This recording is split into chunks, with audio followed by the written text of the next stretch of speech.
Welcome to Salty Vixen's Pillow Talk. Thanks for tuning in tonight.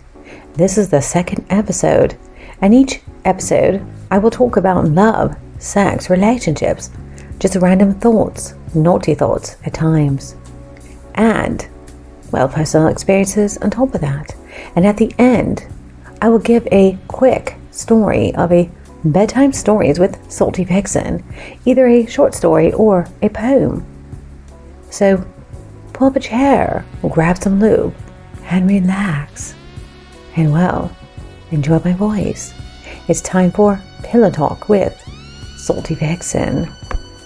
And the episode tonight is all about performance anxiety with a new partner, especially for us introverts. And now, enjoy the show. Today, I want to talk about sex with a new partner. Feeling nervous about sex with a new partner is perfectly normal, regardless of whether you're worried about potential awkward moments or have recently come out of a long-term relationship. There's no need to stress though, and I know how it is. You see, I'm an introvert. Now, I love writing sex. I love writing erotica.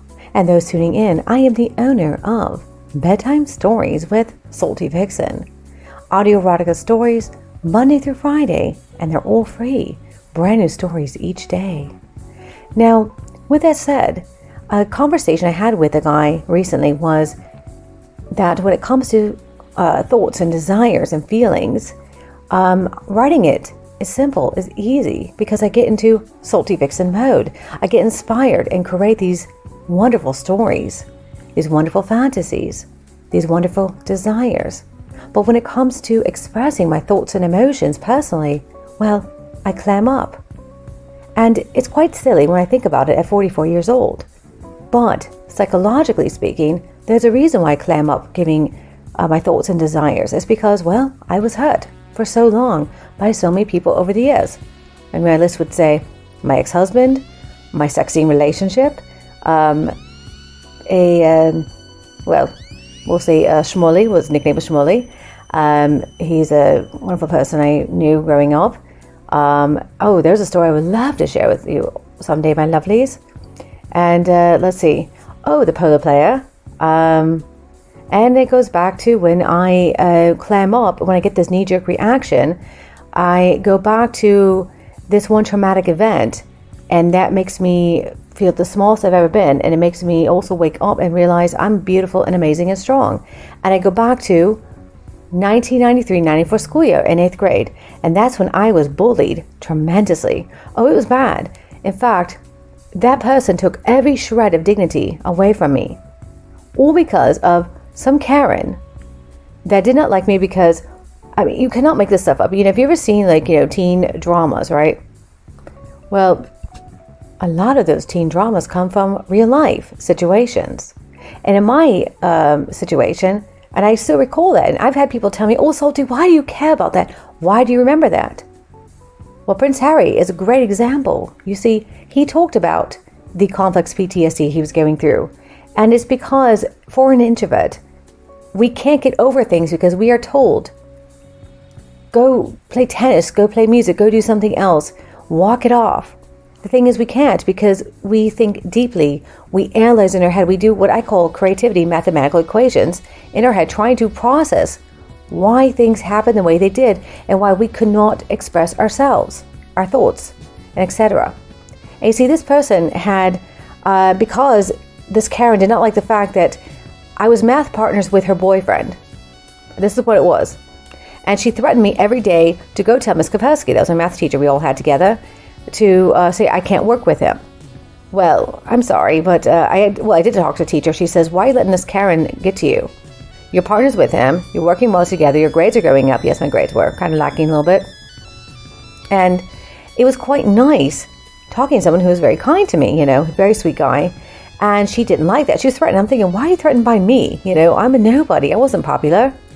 But that's the way she was. She ruled the school because of her meanness. And it did not make sense. And so she would threaten me on a daily basis. And then she went to this particular individual one day at lunch when she found out I had a modeling job. And because her boyfriend was talking about it, and it was, I felt popular for 5 minutes. People were being nice to me.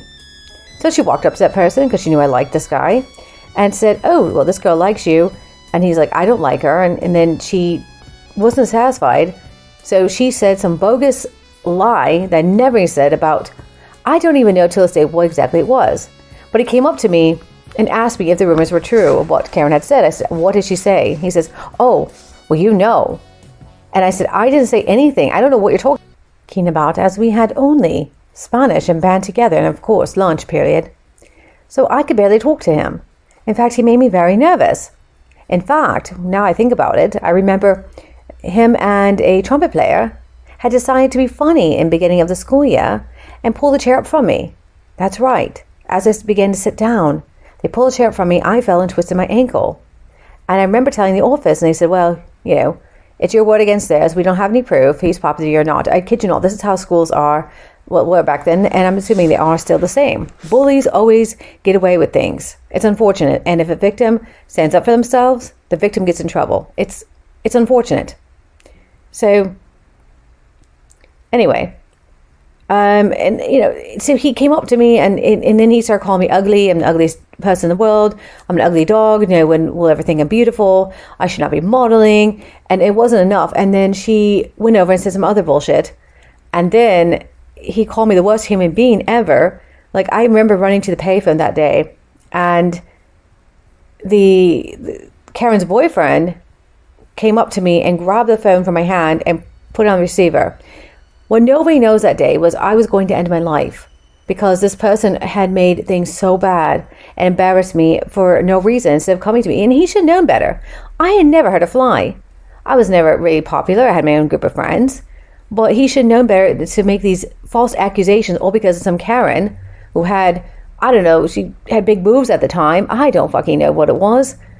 To believe the Karen over me. It wasn't only that. It's just Karen's posse on top of that, who really weren't friends with her. I think they're friends because she was popular. She was not very nice. And so, again, he went over and believed the popular people over a nobody like me at the time.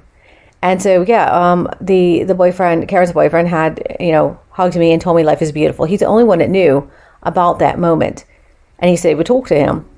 And I was like, okay, I'm going to Spanish class, because Spanish was right after lunch. And I walked in and I began to sit, and my table, my desk, was right towards the wall. And I remember he walks in, and I thought, oh my God, he's over. He's not going to do anything, because I've had enough of this. And I want to point out, there was other things that happened long before the lunch calling me an ugly dog scenario. I can tell you, because Karen was at me for so long. And I mean, she would pull my bag down in the hallway and threaten me constantly. And so, but yeah, he had this particular individual in band had told people not to vote for me many times. And I lost my second chair to a dude. It became third chair. And actually, because of this particular individual, my confidence in my music playing began to slowly slip away. Okay. I was good as a clarinetist. I was amazing. I should have been first chair. I was aiming to be, you know, the leader of the clarinet section. I was working very hard. I had private lessons. I was learning percussion as well at the time. I was learning how to play trumpet. And, you know, I loved learning. My grandparents made sure that I could, you know, learn how to play these things. They gave me this wonderful opportunity. So I could play level 5, which was, I believe, you know, one of the hardest levels, you know, songs, because I was trained that way. And I have near perfect pitch hearing. But this person just didn't like me, and he would tell, don't vote for Salty Vixen. No, she's awful, this and that. So yes, this was going on for quite some time. And I didn't know how bad it was, because Karen was saying a bunch of bullshit for a long time. It was that cafeteria moment that I recall the most, when I realized she's behind a lot of this bullshit. And so we get to Spanish, I'm sitting down, and then the guy walks in the room, and he makes an announcement before the teacher walks in and says, Salty Vixen's the worst human being ever. Don't ever talk to her. She's a fucking bitch. And she's this and that. I mean, he was cussing, right? And the tears were streaming down so badly at that point. And I thought, why didn't, you know, Karen's boyfriend talk to him yet? I mean, he should have. Of course, I don't think he had at the time. And he walked in and he told this individual, stop it. What are you doing to her? It's so wrong. He goes, oh, well, you didn't know the whole thing. And this and that. He said, you don't realize what you're doing to her. And he never, you know, I don't think he ever disclosed what, you know, my feelings at the moment, because I would have ended my life, like I said, because of this particular individual. And he stopped for a little bit. And then he had, you know, then we get in the bus, and his bus is right in front of me. And I remember that he wrote on a poster board, "Die, Salty Vixen, die." Now you're all saying, why do you remember all this? And I'm sure if he ever heard this, he'd be like, why do you remember this shit? It's a long time ago, because it's what trauma does. It's called complex PTSD. And throughout my lifetime, when I had things happen to me, that's the one memory I always went back to, because even though he hurt me so much emotionally and took my self-esteem away, and never, I never hated him. In fact, I always thought he was an amazing person. I looked up to him more than anything, because that very moment, the moment self-esteem was taken away, it also was given back to me. When I freeze into that very moment, when I feel like going's getting tough, or when I do the introverted shutdown. And we all know how that is for an introvert. We just, we get overwhelmed and overstimulated, and we just need to go in our mental cave. Introverts know what I'm talking about. And extroverts don't understand why introverts are the way they are, why we are the way they are. So anyway, and I never understood why he did that. And then I had my modeling job, and then he brought another individual who brought his own posse, and it came to the window. It's called Window Modeling, a shop called 579, no longer existing at that mall. Well, it's been gone for years, probably 30 years or so. And told me to fuck off, and went to my boss. I was getting paid. I was a teenager, but I was getting paid for a modeling job, and told me I'm the worst human being. I need to be fired. And my boss came up to me and says, "Do you know these people?" I said, "I barely talk to them. What's going on?" I said, "Well, some rumors were spread about me." And she said, "Look, I will leave it alone, but I'm going to let you walk around the mall to, promote this red dress," which I still have that photo. And in fact, Karen's boyfriend came, and he saw me. We hugged. We had a little meal together. It was very sweet, so I felt like I had somebody at the time to back me up. Ironically, none of my friends ever showed up to congratulate me. I've always been alone in my life, if I think about it. I don't think my friends were really my friends. It's weird when you start thinking about it as an adult, So, yeah, because of this certain individual, I guess what I want to say is that whenever I spoke up my thoughts and desires, I was told to shut up from him. And that's where all that comes down to, from that one person. And so over the years, even in high school, when I had a big crush on somebody, I could only say 3 words to him. "Hi, such and such, how are you?" And his response would say, "Hey, how's it going?" And I would see him all the time, the whole way. That's all he managed could say. And he probably thought I was crazy. Seriously. When I look back on it, my gosh, Salty, I say to myself, why couldn't I muster up to say more words than, "Hi, how are you?" "Hey, how's it going?" as a response, It was hard for me because of the situation. And he didn't know how bad this certain individual was to me. And so, because of results, like I said, relationships was very, very hard for me. And as time went on, I didn't date in college, and I had one boyfriend after college. And then I went to Europe, and I was part of the Inner Polo Circle because I was a member at Beaufort Polo Club in 2004, non-play member. Yes, I knew them all. I knew William and Harry. I met Kate. Oh, she's a wonderful person. And Kate Milton is a lovely person by so many levels. Even then, she's an introvert like I am. Most of the inner circle are introverts, I would say that. And I felt welcomed, despite what happened at that moment in that summer.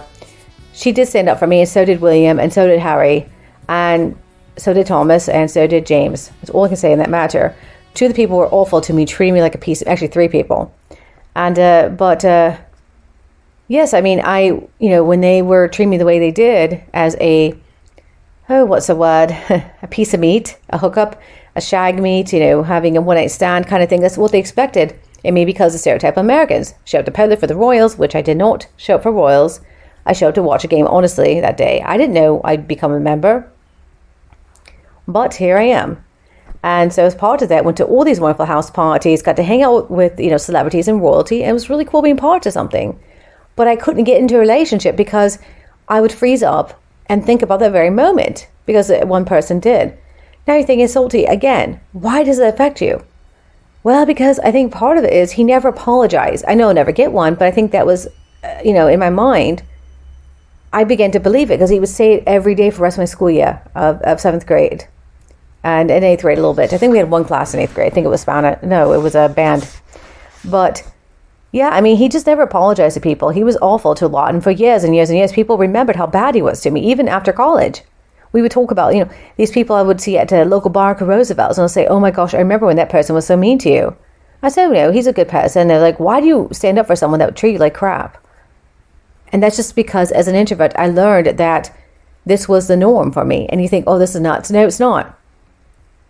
You see, when I think about more in relationships, and you think about people who've been abused and stuff like that, which my ex-husband was abusive, that's all I knew what was normal at the time. And so it's taken a lot for me to, rise up from that. And it took actually my sex scene affair relationship I had that got me to write erotica, to got me to open up my thoughts and desires, which I would love to think that for a certain individual for that. It got me to realize that I'm amazing and beautiful. And I got over a lot of the past because of this person. But I do want to say the sex scene relationship person, why I was so bitter for so long, because I opened up to him. I said, I think I'm being abused the moment we began sexing. And he says, oh, I'm sorry.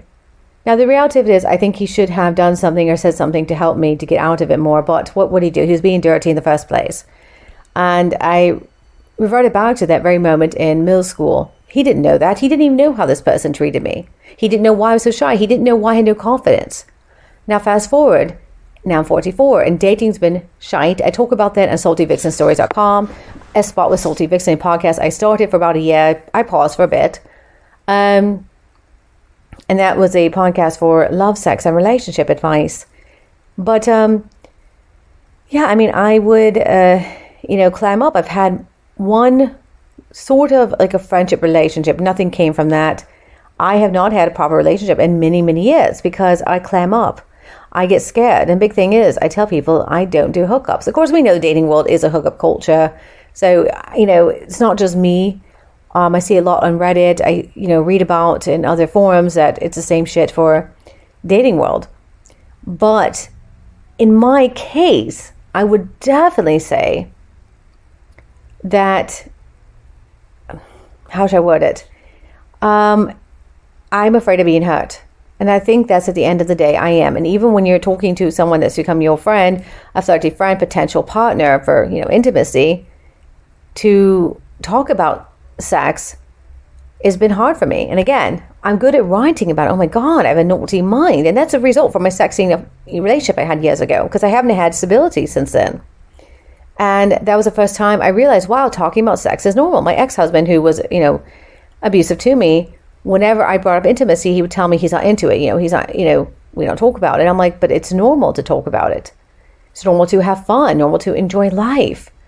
And so, yeah, that's where it comes from. And anyways, I was talking to a guy about this, and, we're talking about if we got to the intimacy level, that, when I was saying something a little flirty, and I said, oh, I'm quite embarrassed by my thoughts. He's like, why? And I blurted out, well, because I've been hurt.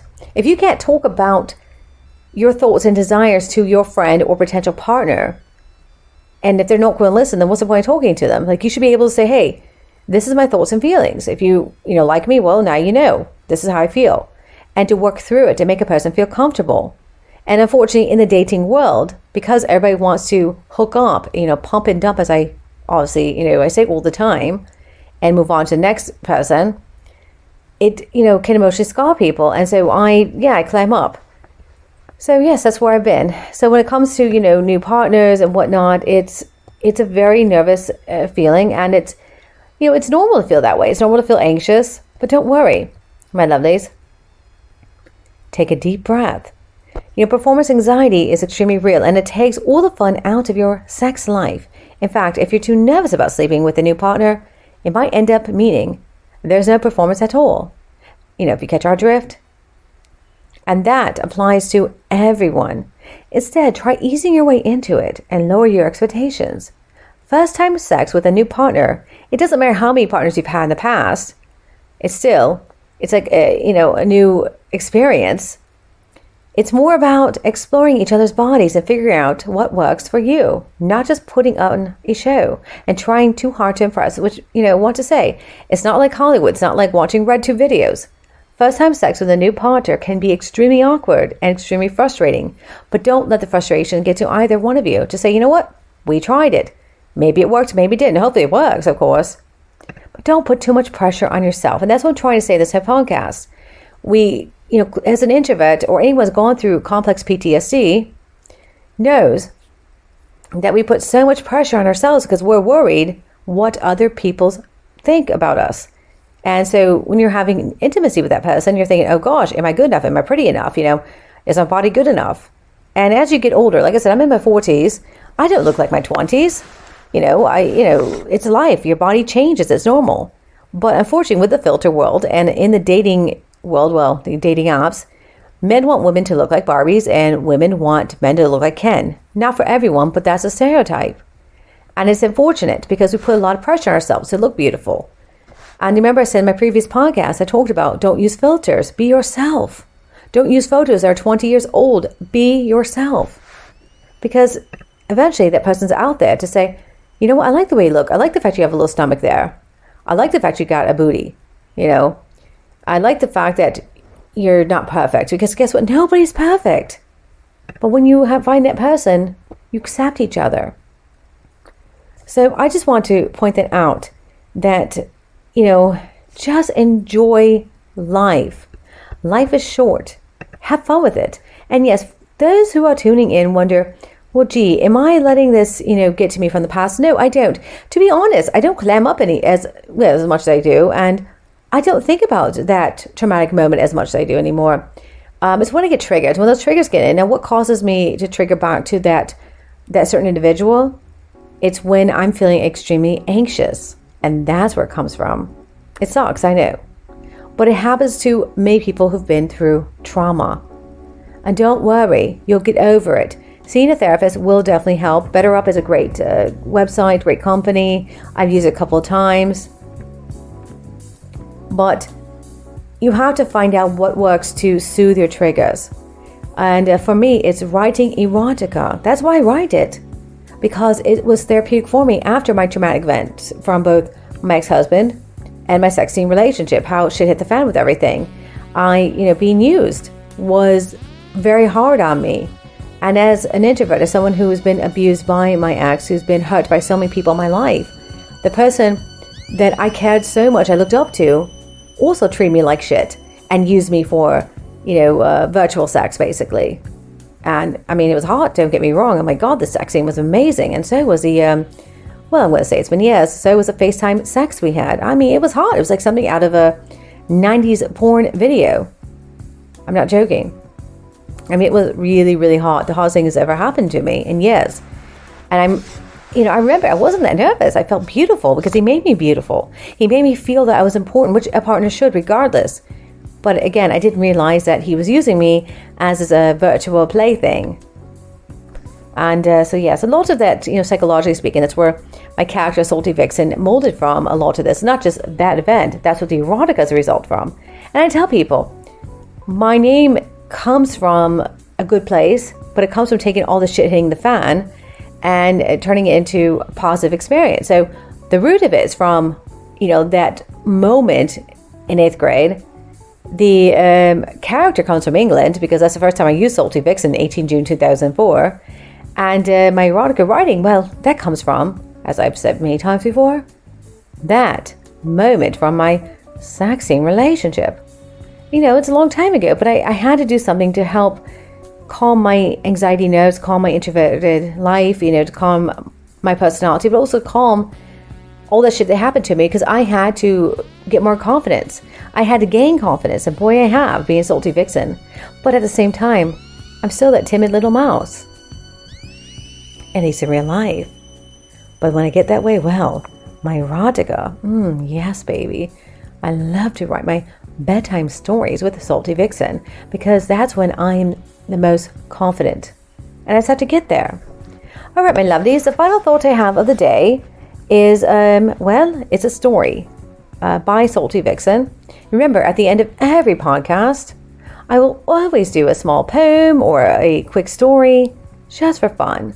But remember, Bedtime Stories with Salty Vixen 5 days a week. Link in description box. So if you want to see a new story, I put a new one on every midnight Eastern Standard Time. Or by 12:20. Because I'm editing at that point. All right, here it is. Belonging to him. My dom does not call me a bitch, nor slut, nor cunt, nor whore. The collar that I put on when I'm with him, or more accurately, that he puts on me, is part of the beauty of our connection. Oh no, I'm not his bitch. I am his. Yes. When he holds a leash, it is intended a sense of belonging, but it works in both directions. I belong to him as much as he belongs to me. The leash is what binds us. Yes, we have our own role to play in this equation. And yes, our roles are clearly defined. My role is completely different to his. But the equality and weight of the two parts to be played are exactly the same, which is what makes us us, of what we have to work so well. The collar and leash are merely one part of the circle that we form. The circle also consists of our hands, our hearts, no beginning, no end. Simple and complete. I hope you enjoyed that story. And now the time has come to end this podcast, as I'm going to wrap it up for tonight. Turn off the lights and say good night, as you have been listening to Pillow Talk. My name is Salty Vixen, and it's witching hour. Until next podcast, have a naughty evening. Goodbye. I can't see.